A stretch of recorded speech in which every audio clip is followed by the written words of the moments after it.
ఈ నెల 7న రాష్ట్ర వ్యాప్త బంద్కు పిలుపునిచ్చింది ఆటో డ్రైవర్ల సంఘం చేసి అందుకు సంబంధించిన పోస్టర్ను హిమాయత్ నగర్లోని ఏఐటీయూసీ భవన్లో పోస్టర్ను విడుదల చేశారు. ఫ్రీ బస్సు వల్ల నష్టపోయిన ఆటో డ్రైవర్లను ఆదుకోవాలని విజ్ఞప్తి చేశారు.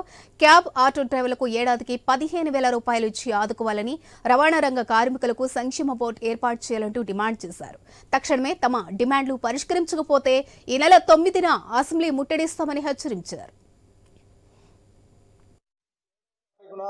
ఒక రోజు ఆటో క్యాబు మోటార్ క్యాబు ఒక రోజు వారి సమస్యల పరిష్కారం కోసం తెలంగాణ రాష్ట్ర వ్యాప్తంగా ఒక రోజు బంద్ చేసి నిరసన కార్యక్రమాలు చేసి దాంతో పాటు హైదరాబాద్ నగరంలో సుందరయ్య పార్క్ నుంచి ఇందిరా పార్క్ వరకు జరిగే భారీ ప్రదర్శనలో పాల్గొని అదేవిధంగా ఇందిరా పార్క్లో జరుగు బహిరంగ సభను విజయవంతం చేయాలని చెప్పి తెలంగాణ ఆటో క్యాబు డ్రైవర్ల సంఘాల జేఏసీ ఈరోజు పత్రికా విలేకరుల సమావేశాన్ని ఏర్పాటు చేయడం జరిగింది.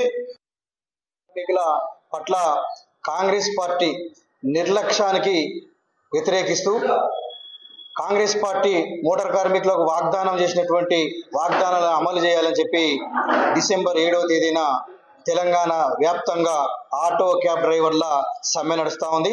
ఈ సమ్మెకు రాష్ట్రంలో ఉన్నటువంటి మొత్తం కార్మిక వర్గం పాల్గొని దాన్ని జయప్రదం చేయాలి. కాంగ్రెస్ పార్టీ ఏదైతే వాగ్దానాలు చేసిందో సంక్షేమ బోర్డు కానీ, సంవత్సరానికి 12,000 రూపాయలు కానీ, మీటర్ ఛార్జీలు కానీ ఇవైతే ఉన్నాయో తక్షణం వాటిని పరిష్కరించాల్సినటువంటి అవసరం ఉన్నది. కార్మికులందరూ వ్యతిరేకించిన అనంతరం కాంగ్రెస్ ప్రభుత్వం ఇవాళ ప్రభుత్వం పాలిస్తుంది. వాళ్ళు మేనిఫెస్టోలో పెట్టిన వాళ్ళు అంటారు భగవద్గీత, మా మేనిఫెస్టో భగవద్గీత అంటారు.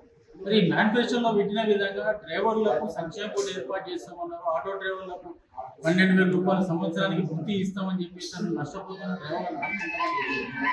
కానీ ప్రతిరోజు చూస్తున్నాము వీళ్ళ రాజకీయాలు తప్ప మరి కార్మికుల పక్షాన ఇన్ని సంఘాలు, ఇన్ని జేఏసీ నాయకులు ఎన్నిసార్లు కలిసినా వాళ్ళ వినతి పత్రాలను విస్మరించి పక్కన పెట్టుడు తప్ప డ్రైవర్లకు న్యాయం చేసిన